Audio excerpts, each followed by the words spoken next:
So we're going to continue visualizing sequence data, but in this instance, we're going to take the sequence file that we started with previously, and we're going to layer on an additional list of links between those individuals or members with those sequences. So here I'm going to take the example sequences file, which again is just a FASTA file with A's, T's, G's, and C's.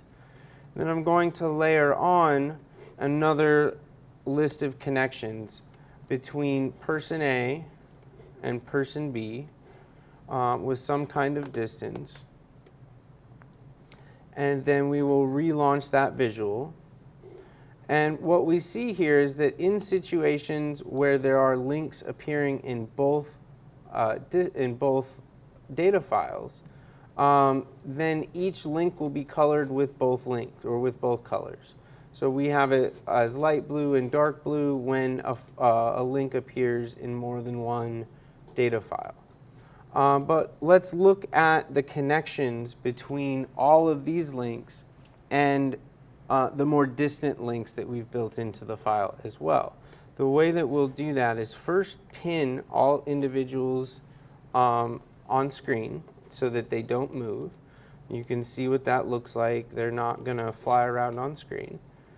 And then we'll go into the settings menu and apply a filter. But in this case, we'll increase that filter to show the other links at higher genetic distances between these different clusters.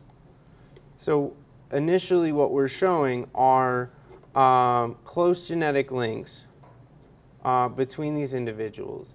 And then we layer on an additional layer, and you can see how everything kind of still connects to one another. I'll unpin these things and it will all kind of coalesce back together, and you can see that there's kind of one large cluster and another smaller one next to it. We'll continue that process of increasing the filter, and eventually what you'll begin to see is that there are some links that do not appear in both data sets.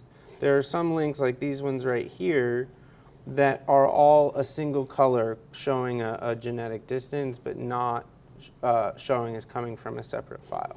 And so this will allow you to kind of see different networks. And the use case that we envision you using this for is sequence data from one outbreak, contact tracing from the same outbreak, and then maybe additional sequence data from a different pathogen.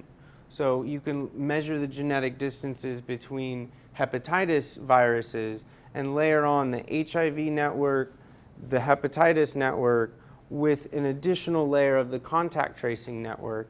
And then that would actually show you wherever there is agreement between each of those three layers, you will see the color of the link alternating the three different colors.